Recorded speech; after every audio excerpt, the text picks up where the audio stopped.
तो कैसे हैं आप सभी लोग। एक बार फिर से स्वागत है आपका हमारे YouTube channel study with Yogesh में। मैंने आप लोगों से कहा था कि 2 क्लासेस हमारी मेडिवल हिस्ट्री की आएंगी, उसमें से एक आज एक कल, उसके बाद 2 क्लासेस कंप्यूटर की आएंगी। और ज़्यादा घबराने या निराश होने की ज़रूरत नहीं है कि अभी भी क्लास आ रही है। देख लो, ऊपर ऊपर ही सुन लो, अगर लिखते नहीं भी हो सुन लो, क्या पता एक क्वेश्चन कोई दिख जाए आपको। एक क्वेश्चन से भी कभी मेरिट ऊपर नीचे हो जाती है। तो आप लोगों को देखो, हम लोगों ने कर्म करने और हम कर्म करके ही एग्जाम हॉल में जा सकते हैं। होपफुली कोई ना कोई क्वेश्चन वहाँ दिख जाए और आपका एग्जाम अच्छा होगा, बेटर होगा, मुझे उम्मीद है पूरी। और आप लोग पूरे पॉजिटिव और मतलब सकारात्मक ऊर्जा के साथ एग्जाम देने जाएंगे। ठीक है, देखिए मैं आप लोगों के लिए कल मैंने कुछ क्वेश्चन सेलेक्ट किए थे एनसीईआरटी। मेरा लगभग कल 3 से 3.5 घंटा वो ढूंढने में लगा, क्योंकि पिक करना था क्वेश्चन, जो प्रॉपर क्वेश्चन होते हैं उन्हीं को निकालना था। वैसे तो बहुत ज्यादा मटेरियल था, लेकिन कुछ सेलेक्टेड क्वेश्चन जो होते हैं उसको मैंने सेलेक्ट किया है। पहला आप लोग लिखो, जो एक आपने नाम सुना होगा, अब्दुल रज्जाक। इसका नाम मैंने पहले भी बताया था आपको।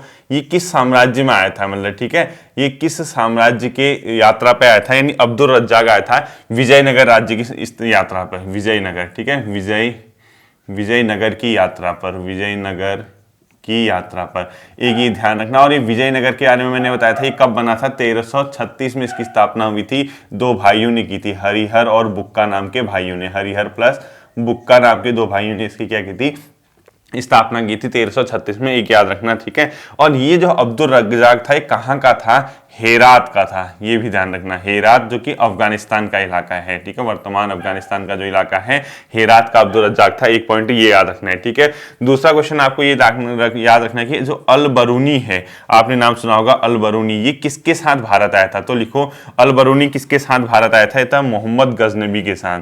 मोहम्मद गजनी या गजनवी जो भी है, ठीक है, इसके साथ ही क्या आया था, भारत आया था। एक याद रखना, यानी आपको क्वेश्चन लिखना है कि अल बरूनी ने किसके साथ भारत की यात्रा की, मोहम्मद गजनवी के साथ भारत आया था, के साथ भारत आया था। ये पॉइंट इंपॉर्टेंट। और इसने एक बहुत फेमस बुक लिखी, उसका नाम है किताब उल हिंद, बहुत फेमस है, ठीक है, किताब उल या किताब अल हिंद, किताब उल हिंद लिखो।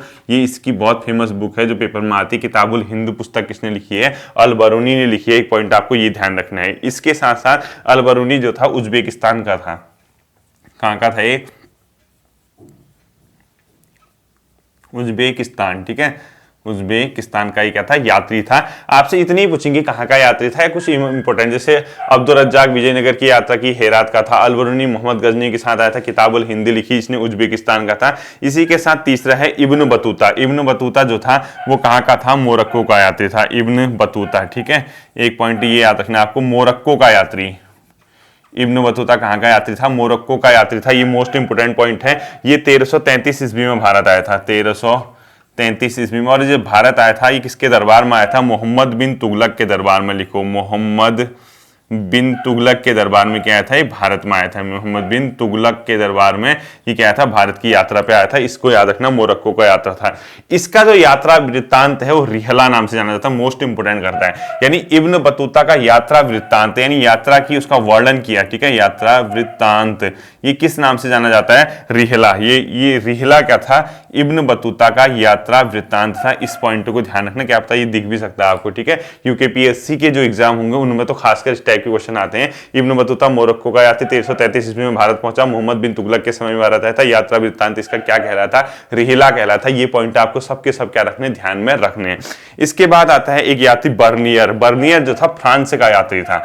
कौन था, बर्नियर, फ्रांस का यात्री, फ्रांसिस बर्नियर इसका नाम था। बर्नियर कहाँ का था, फ्रांस से यात्री था, ठीक है, फ्रांस का यात्री था।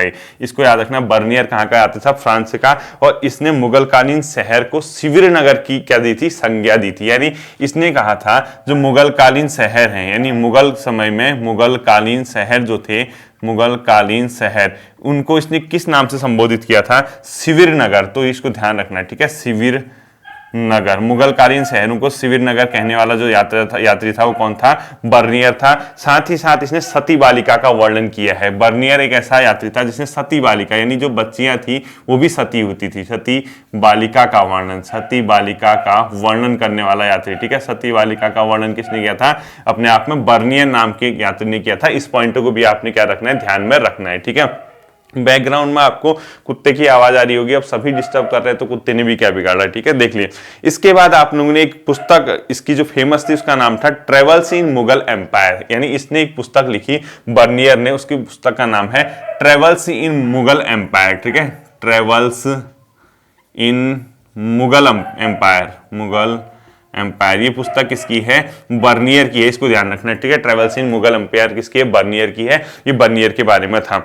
अब देखिए इसके बाद उलूक और दावा व्यवस्था चलती थी मध्यकालीन भारत में, वो किस चीज से संबंधित थी, डाक व्यवस्था से। देखो तुगलक शासनकालीन मतलब बेसिकली तुगलक काल में एक उलूक एक दावा, दो व्यवस्थाएं चलती थी। इसका संबंध किस चीज से था, इस प्रकार से अगर क्वेश्चन कभी पूछता है तो मध्यकालीन भारत मेडिवल हिस्ट्री में इसको डाक व्यवस्था से, जैसे पोस्टल सिस्टम जो होता है उस समय पे एक चलता था जिसको बोला गया था क्या, उलूक व दावा व्यवस्था, ठीक है, इसको भी ध्यान रखना आपको, उलूक प्लस दावा व्यवस्था, दावा व्यवस्था।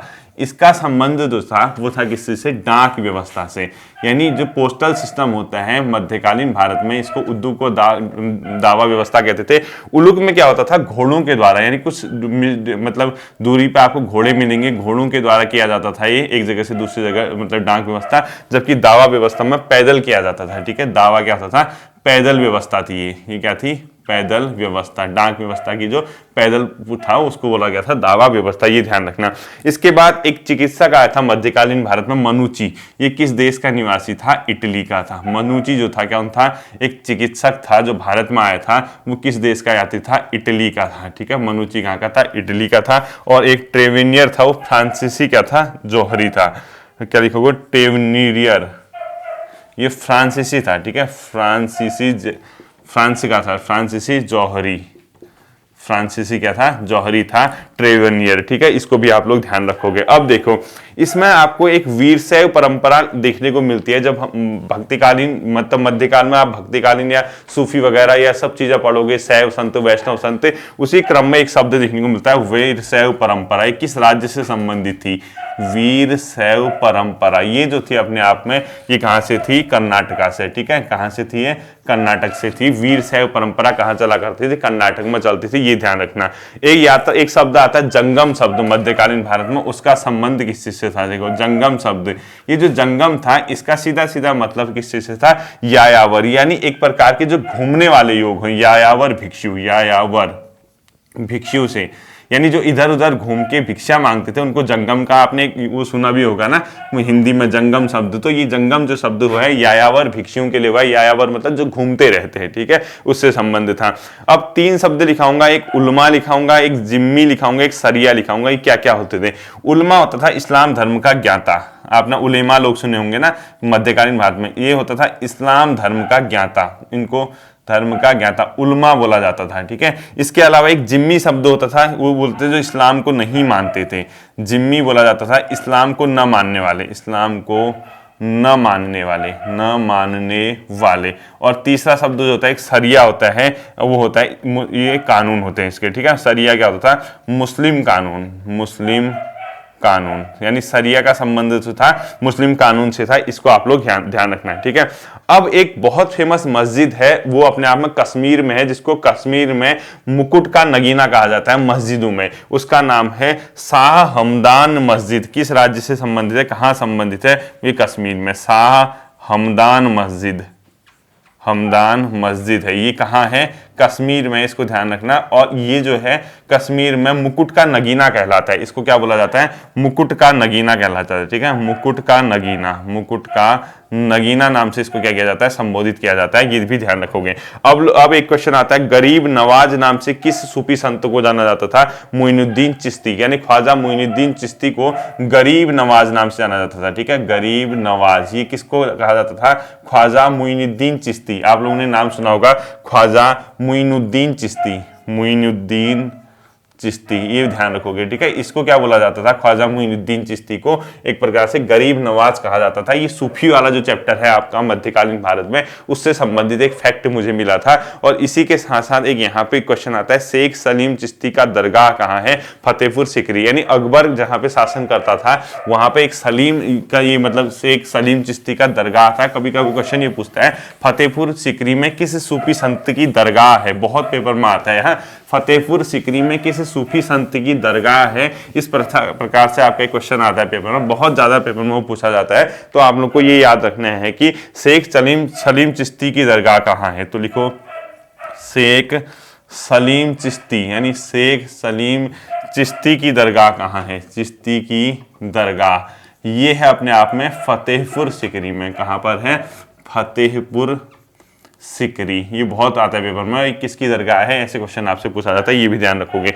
अगला क्वेश्चन, किसके उपदेश भगवती धर्म कहलाए। शंकर देव। किसके उपदेश भगवती धर्म कहलाए। किसके उपदेश भगवती धर्म, पूरा कहलाना, किसके उपदेश भगवती धर्म कहलाए। शंकर देव के उपदेश क्या कहलाए थे? भगवती धर्म कहलाए थे। ये पॉइंट भी आपको क्या करना होगा? ध्यान में रखना होगा, ठीक है। अब मैं 3-4 राज्यों की स्थापना बताता हूं दक्षिण भारत में। एक जैसे गोलकुंडा राज्य जो था कब अस्तित्व में आया था? ये 1518 ईस्वी में अस्तित्व में आया था। इसके अलावा एक बहमनी साम्राज्य सुना होगा आपने, बहमनी 1347 मैंने पहले बताया था। इसके अलावा आपने एक विजयनगर, तो मैंने बता दिया आपको 1336 विजयनगर राज्य की स्थापना 1336 में हुई थी। और लास्ट दिल्ली सल्तनत की जो स्थापना हुई थी, यानी दिल्ली सल्तनत में जो शासन हुआ था 1206 ईस्वी से शुरू हुआ था। ये पॉइंट आपको ध्यान रखना है, ठीक है।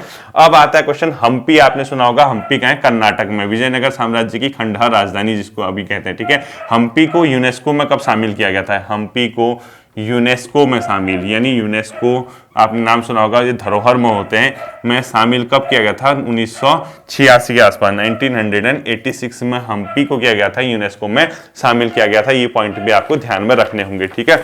अब इसके बाद जो नेक्स्ट है आपका फैक्ट आता है, वो आता है कमल महल का संबंध किस साम्राज्य से हुआ करता था? विजयनगर साम्राज्य से। तो अगला क्वेश्चन लिखो, कमल महल का संबंध किससे था? कमल महल का संबंध किससे था? विजयनगर साम्राज्य से था, ठीक है। विजयनगर साम्राज्य से क्या था? कमल महल का संबंध था। ये पॉइंट आपको क्या रखोगे? ध्यान में रखोगे। कमल महल का संबंध था विजयनगर साम्राज्य से, ये भी इंपोर्टेंट है। अब एक डोमिंगो यात्री था, उसने किसी चीज का वर्णन किया गया, यानी डोमिंगो पेश ने वर्णन किया विजयनगर साम्राज्य का, वो सब छोड़ देते हैं, इतना इंपॉर्टेंट नहीं है। आईने अकबरी किसने लिखी है? अबुल फजल ने। आईने अकबरी किसने लिखी है? ठीक है, आईने अकबरी किसने लिखी है? अबुल फजल ने। आईने अकबरी किसने लिखी? अबुल फजल। एक पॉइंट ये आपको याद रखना है कि आईने अकबरी किसने लिखी है? अबुल फजल ने लिखी है। साथ ही साथ मुगल काल में हरकारे क्या होते थे? डाक विभाग से संबंधित। देखो मुगल काल में हरकारे का संबंध है, हरकारे मुगल काल में हरकारे से संबंधित थे डाक विभाग से, ठीक है, डाक विभाग। अब आपने अभी भी सुना होगा, गांव वगैरह से जो लोग बिलोंग करते हैं वहां देखा होगा आपने, खाकी ड्रेस में एक व्यक्ति जो होता है डाक हाक ले जाता है, अभी भी हलकारा टाइप का कहते हैं उनको, आपने सुना होगा, ये मुगल कालीन शब्द है। जैसे अभी भी आप लोग अपने गाँव वगैरह के इलाकों में देखोगे तो वहां एक खाकी ड्रेस में कई लोग क्या करते हैं, कुछ मतलब मेन डाक तक पोस्ट पहुंचा के आते हैं, उनको हरकारे बोला जाता था, मुगल कालीन व्यवस्था थी, ठीक है। अब आपने एक चीज सुनी होगी, यहां पर एक बहुत इंपॉर्टेंट क्वेश्चन आता है, आलमगीर नामा किसके शासन का वर्णन करता है? यानी आलमगीर नामा एक पुस्तक है, वो किसके शासन का वर्णन करता है? औरंगजेब के शासन का वर्णन करता है। तो अगला क्वेश्चन लिखो, आलमगीर नामा किसके शासन का वर्णन करता है? आलमगीर नामा, ठीक है, आलमगीर नामा किसके शासन का वर्णन करता है? औरंगजेब के शासन का, औरंगजेब के शासन का वर्णन करता है, औरंगजेब के शासन का वर्णन करता है आलमगीरनामा। ये आपको एक फैक्टर याद रखना है, ठीक है। अब जो शब्द आता है, एक मुजरियान और रैयत शब्द किसके लिए प्रयोग होते थे? मुजरियान और रैयत शब्द ये किसान के लिए प्रयोग होते थे, ठीक है। रैयत किसके लिए प्रयोग होते थे? शब्द किसान के लिए मुजरियान व रैयत शब्द का प्रयोग किया जाता था, ये ध्यान रखना है, ठीक है। दीवान कौन होता था मुगल काल में? वित्तीय मामलों का प्रमुख। दीवान होता था वित्तीय मामलों का प्रमुख। दीवान का संबंध था वित्तीय मामलों से, ठीक है, वित्तीय मामलों से संबंधित था दीवान। ये सब एक प्रकार के उनके प्रशासनिक टर्मिनोलॉजी है। अगला क्वेश्चन आता है आपका, आईने अकबरी किस मतलब जो है वो कितने भागों में है? आईने अकबरी के बारे में ध्यान रखना, ये 5 संशोधनों में प्रकाशित हुई थी, 5 बार इसमें संशोधन किया गया था और 1598 में प्रकाशित हुई, ठीक है। 5 संशोधनों के बाद 5 संशोधनों पर प्रकाशित हुई थी, एक पॉइंट ये याद रखना है। और ये कब प्रकाशित हुई थी? 1598 में ये क्या हुई थी? प्रकाशित हुई थी। दूसरा, इसमें 3 जिल्दों में प्रकाशित हुई थी। 3 जिल्द मतलब 3 खंड है इसमें, ठीक है, 3 जिल्दों में, जिल्द मतलब खंड, एक प्रकार से ब्रैकेट में खंड लिख लो। जैसे कोई इतिहास के बारे में देगा, कोई संस्कृति के बारे में, इस प्रकार के अलग अलग सेक्शन है उसमें। 3 जिल्द में प्रकाशित हुई थी। ये पॉइंट भी आपको क्या रखना होगा, ध्यान में रखना होगा, ठीक है। तो आईने अकबरी जो थी वो 5 संशोधनों में प्रकाशित हुई थी। अकबर के शासनकाल की प्रमुख पुस्तक है, 3 जिल्द में क्या हुई थी, प्रकाशित हुई थी। अब आता है आपका कणकूत व भाओली। ये क्या थी, फसल के रूप में राजस्व मुगल काल में, ठीक है। तो अगला लिखो कणकूत, क्या लिखोगे, कणकूत व भाओली, कणकूत प्लस भाओली। इसका जो संबंध था वो किस चीज से था, मुगल काल में, मुगल काल में राजस्व जो था फसल के रूप में, यानी मुगल काल में फसल के रूप में राजस्व, फसल के रूप में, नकद न देके फसल दे दिया रेवेन्यू के रूप में, ठीक है। आपने फसल के रूप में राजस्व जो दिया था उसको बोला गया था कणकूत और भाओली। एक पॉइंट है, आपको ये भी क्या करना है, ध्यान रखना है। अब आता है आपको 2 टर्मिनोलॉजी और आएंगे इनके शासनकाल की, एक को बोलते हैं जमा और दूसरे को बोलते हैं हासिल, ठीक है। जमा और हासिल क्या होता था, जमा प्लस हासिल, ये क्या शब्द होते थे मध्यकालीन भारत में। जमा का मतलब जो राजस्व आप लोग निर्धारित करेंगे कि हम लोग इतना रेवेन्यू यहां से लेंगे, और हासिल जितना आपको रियल में प्राप्त हुआ। बाई चांस आपने सर्वे किया, आपने कहा कि 100 रुपए का रेवेन्यू यहां से मिल सकता है, तो जमा हो गया, लेकिन आपको रियल में मिला 70 रुपए, तो वो हासिल हो गया। जमा व हासिल का मतलब था कि यहाँ पे लिखो जो राजस्व निर्धारित रकम होती थी, कितना रेवेन्यू हम निर्धारित करेंगे, ठीक है, इसको बोला गया निर्धारित रकम। और जो हासिल था उसको बोलोगे वास्तविक, यानी जो प्राप्त रकम होती है, यानी वास्तविक रूप से वसूली गई, ठीक है, वास्तविक रूप से वसूल, वास्तविक रूप से वसूल की गई जो रकम होगी उसको बोला गया हासिल, ठीक है। ये मध्यकालीन भारत के दोनों टर्मिनोलॉजी आपको याद रखने। अब देखो 3-4 प्रकार की भूमि का नाम लिखूंगा। एक लिखूंगा परती, कैसी भूमि होती थी। एक लिखूंगा पोलज, ये किस प्रकार की भूमि होती थी। एक लिखूंगा चाचर, ये कैसी होती थी। एक लिखूंगा बंजर। ये 4 प्रकार की भूमि होती थी। ये इस कैसे कैटेगराइज किया गया, देखो परती ऐसी भूमि होती थी कुछ दिनों के लिए खेती नहीं की जाती थी, यानी कुछ दिनों के लिए, जैसे 10 दिन, 15 दिन, 20 दिन, 2 महीने, 1 महीने, कुछ दिनों तक खेती रोक दी जाती थी, ताकि वहां पे क्या होगा, दोबारा फर्टिलाइज यानी उर्वरक उत्पादन होगा। कुछ दिनों तक खेती रोक दी जाएगी, इसमें खेती रोक दी जाएगी। एक पॉइंट ये रखना आपको, क्या परती। दूसरा इसके अलावा पोलज आता था। पोलज क्या होता था, कभी खाली नहीं होती थी, हमेशा इसमें कोई ना कोई फसल बो दी जाती थी, कभी खाली नहीं। ऐसी भूमि जो कभी खाली नहीं होती थी, कोई ना कोई फसल उगा दी जाती थी, उसको पोलज बोला गया। चाचर होता था जो 3 से 4 वर्ष तक खाली रखते थे, 3 से 4 वर्ष इसको खाली रखा जाता था, इसको चाचर बोला जाता था। और बंजर होता था 5 से या 5+ वर्ष तक खाली होगा, यानी 5 से अधिक वर्ष तक क्या होगा, खाली होगा, तो ऐसी भूमि को बंजर बोला गया। अभी भी कहते हैं ना आप लोग यार बंजर भूमि है, वो ऐसी भूमि होती है जो 5 से अधिक वर्षों तक जिस पे कोई उत्पादन नहीं होता, वो खाली छोड़ दी जाती है। और चाचर होता है 3 से 4, पोलज होता है कभी खाली नहीं, परती कुछ दिनों तक खाली। ये आपको ध्यान रखना है। अब आता है अकबर ने एक इबादत खाना बनाया था, वो कहां पर बनाया था, फतेहपुर सीकरी में। तो लिखो अकबर द्वारा इबादत खाना, अकबर द्वारा इबादत खाना, ठीक है। इबादत खाना कहाँ बनाया गया था, फतेहपुर सीकरी में। फतेहपुर सीकरी में अकबर ने क्या बनाया था, इबादत खाने की स्थापना की थी। एक पॉइंट ये भी आपको क्या रखना है, ध्यान रखना है। एक मोस्ट इंपोर्टेंट पॉइंट लिखो, टॉमस रो किस मुगल शासन काल में भारत आया था, यानी वो जहांगीर। तो अगला लिखो टॉमस रो किसके शासनकाल में भारत आया था, टॉमस रो किसके शासनकाल में भारत आया था, ठीक है, जहांगीर। टॉमस रो किसके दरबार में आया था, क्वेश्चन आता है आपसे पेपर में बहुत पूछता है। टॉमस रो जो था वो किसके शासनकाल में, किसके दरबार में, किस मुगल काल में भारत आया था, जहांगीरी पेपर में आएगा, ठीक है। अगला लिखो झरोखा दर्शन की शुरुआत किसने की थी, अकबर ने। झरोखा दर्शन की शुरुआत किसने की थी, किस मुगल शासक ने की थी, अकबर ने की थी झरोखा दर्शन की शुरुआत, ये ध्यान रखना। इसके अलावा वाकिया नवीस क्या होता था इनके शासनकाल में, दरबारी लेखक। वाकिया नवीस, ठीक है, वाकिया नवीस क्या होता था, दरबारी लेखक। जो वहां दरबार का लेखक होगा उसको वाकिया नवीस बोला जाता था, दरबारी लेखक, ठीक है। इसको ऐसे ही एक बार पढ़ोगे ना वहां याद आ जाएगा, आपको खुद ही याद आ जाएगा। इसके बाद आता है पुरंदर की संधि कब हुई थी, एक इंपॉर्टेंट फैक्ट है 1665, पुरंदर की संधि। पुरंदर की संधि ये भी पेपर में बहुत इंपॉर्टेंट क्वेश्चन है। 1665 में हुई थी, किस किस के बीच, एक तो शिवाजी जी के मध्य और जयचंद, शिवाजी और जयचंद, ठीक है। ये ध्यान रखना आपको, ये जो पुरंदर की संधि हुई थी किसके मध्य हुई थी ये भी आता है, और कब हुई थी ये भी आता है, ठीक है। इसके बाद अगला क्वेश्चन आप लोग देखिए।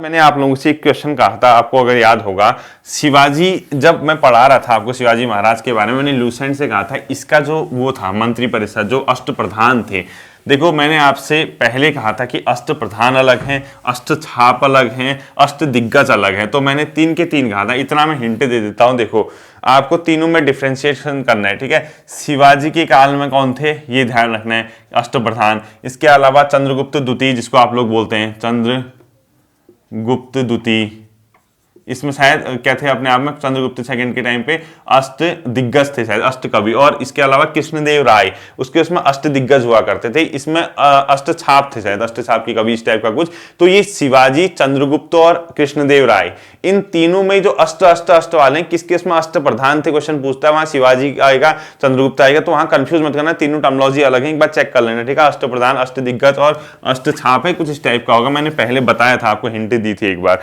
तो अगला क्वेश्चन आपको लिखना है, शिवाजी के प्रशासन के अधिकारी कौन कौन हुआ करते थे। देखो शिवाजी का प्रशासन के अधिकारी, शिवाजी के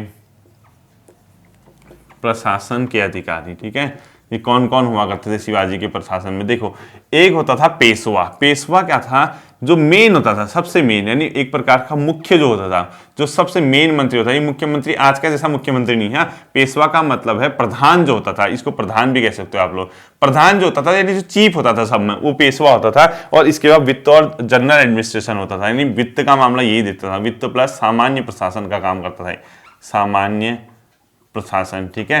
ये मतलब एक मेन टाइप का हुआ वो। उसके बाद जो आता है आपका, वो आता है सर ए नौबत। ये कौन होता है, सेनापति, ये भी बहुत पेपर में आता है, सर ए नौबत, ये होता था सेनापति, यानी सेना से संबंधित था ये, सेनापति। इसके अलावा आता है आपका मजुमदार, जो कि लेखपाल होता था, आपका एग्जाम पर होगा मजुमदार। अब मैं कहूंगा कि मजुमदार की तैयारी कैसे चल रही है आपकी। मजुमदार ये होता था लेखपाल, ठीक है, जो लेखा जोखा रखता था इस चीज का, लेखपाल। इसके अलावा आता है आपका वाक ए नवीस, गुप्तचर, वाक ए नवीस, ये होता था गुप्तचर, यानी जो गुप्त सूचनाएं देता था, ठीक है। गुप्तचर कौन होता था, वाक ए नवीस होता था। अब इसके शासनकाल में एक और व्यक्ति था, उसका नाम था पंडित राव। ये क्या करता था, परमार्थिक दानों के लिए जिम्मेदार, यानी पंडित राव, पंडित राव ये क्या करता था, पारमार्थिक दानों के लिए जिम्मेदार, ठीक है। यानी सिंपल सी बात यह है, शिवाजी ने एक पंडित राव भी रखा था, तो दान हान का काम करता था शिवाजी के साथ। तो पंडित राव क्या था, पारमार्थिक दानों के लिए जिम्मेदार हुआ करता था, ये याद रखना। अब देखो दो टर्मिनोलॉजी और बताता हूं, पागा क्या होता था और सिलहदार क्या होते थे। पागा होती थी स्थायी सेना, पागा किसको बोला गया मध्यकालीन भारत में, जो परमानेंट होगी, स्थायी सेना, पागा बोला गया। और दूसरा बोला गया सिलहदार, ये होता था अस्थाई, सिलहदार ये होते थे अस्थाई सैनिक। सिलहदार क्या होते थे, अस्थाई सैनिक, यानी पागा स्थायी सैनिक, सिलहदार अस्थाई सैनिक होते थे। अब आता है जो अष्ट प्रधान किसके दरबार में थे, शिवाजी के दरबार में। अष्ट प्रधान किसके दरबार में थे, शिवाजी में। आपसे क्या था ना, शिवाजी महाराज के दरबार में क्या थे, अष्ट प्रधान हुआ करते थे, 8 प्रधान। और इनके जो डिपार्टमेंट थे, मैंने पहले भी कहा था आपसे कि क्वेश्चन आपको लूसाइड से पढ़ के रखना है, इससे क्वेश्चन आ सकता है। तो अष्ट प्रधान किसके दरबार में थे, शिवाजी के दरबार में। अब इसी शिवाजी के शासनकाल में, मराठा शासनकाल में 2 कर लगते थे, चौथ प्लस सरदेशमुखी, चौथ प्लस सरदेशमुखी, ये मराठा कर हुआ करते थे, ठीक है। सरदेशमुखी ये क्या थे, मराठा कर। अब जाके भौंकना बंद किया कुत्ते ने। देखो चौथ व सरदेशमुखी क्या थे, मराठा कर हुआ करते थे, ठीक है। ये भी आप लोगों को क्या करना है, एक इंपॉर्टेंट क्वेश्चन है। अब आता है आपका एक ददनी प्रथा हुआ करती थी, ये किस चीज से संबंधित थी, ददनी प्रथा। मध्यकालीन भारत में ददनी प्रथा, ये क्या होता था, जो व्यापारी लोग होते थे उनके द्वारा जो कारीगर होते थे उनको दी जाने वाली पूंजीगत सहायता, कोई कैपिटल जो हेल्प होती है, कैपिटल या पैसा दो, या कोई उत्पादन की सामग्री दो, या कोई अपने आप में जिससे प्रोडक्शन हो ऐसी चीज दो, यानी व्यापारियों द्वारा कारीगरों को, व्यापारियों द्वारा, पूरा लिखना, व्यापारियों द्वारा कारीगरों को पूंजीगत सहायता, पूंजीगत सहायता, इसको क्या बोला गया, ददनी प्रथा बोला गया मध्यकालीन भारत में, ठीक है। अब 3-4 बाग लिखवा रहा हूं, निषाद बाग कश्मीर में, शालीमार बाग लाहौर में और पिंजौर बाग पंजाब में। 3 के 3 बाग लिखो। इनकी स्थापना किसने की, इन बागों को किसने बनाया, ये आपका काम है। इसको तुरंत अभी के अभी सर्च कर लेना, पढ़ लेना। पढ़ के जाओगे तो फायदा ही होगा, घाटा कहीं नहीं होता, लॉस कहीं नहीं होता है। और खासकर जिसका 12 को लोअर पीसीएस है उनके लिए तो जीएस काफी इंपोर्टेंट रहती है इसी वाली, ठीक है। ये लोअर पीसीएस वगैरह में ज्यादा वेटेज रखते हैं ये सब चीजें, लोअर अपर में।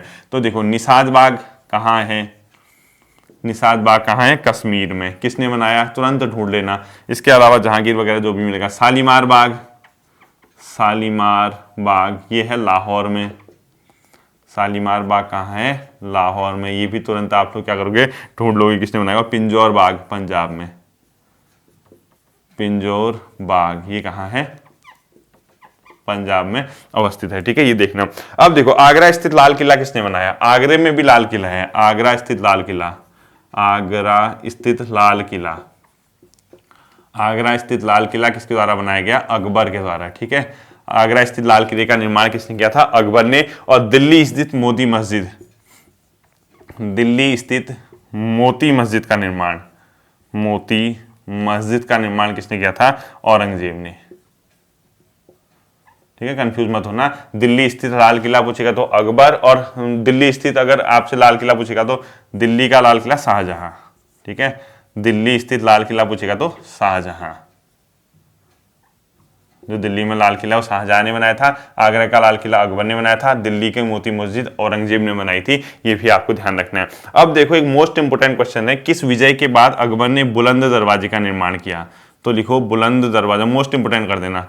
किस विजय के बाद बुलंद दरवाजा किसने बनाया? सबसे पहले अकबर ने। कब? गुजरात विजय, गुजरात की यात्रा पे गया था, वहां विजय करके आया, मतलब गुजरात पे आक्रमण करके गुजरात विजय के बाद। ठीक है, कब बनाया था? लगभग 1602 के आसपास होगा। हाँ, ये कितना है? 1602 के आसपास है, जब लक्ष्मी चंद ने बैजनाथ मंदिर का क्या किया था? जीर्णोद्धार किया था। क्वेश्चन वहां से। बुलंद दरवाजे का निर्माण अकबर ने कब किया था? गुजरात विजय के उपलक्ष्य में किया था, उसके बाद किया था, और किसने किया था? ये भी क्वेश्चन आता है। ठीक है, और कहाँ किया था? फतेहपुर सिकरी में। अकबर क्योंकि आगरा के पास एक शहर बसाया था फतेहपुर सिकरी, वहीं पर करता था। फतेहपुर सिकरी, फतेहपुर सिकरी में किया था। ये भी आपको ध्यान रखना है। ठीक है, अब देखो आगरा में भी एक मोती मस्जिद है, एक दिल्ली में मोती मस्जिद है ना, ये औरंगजेब ने बनाई, और आगरा की मोती मस्जिद बनाई थी शाहजहां ने। आगरा की मोती मस्जिद, आगरा की मोती मस्जिद ये किसने बनाई थी? शाहजहां ने।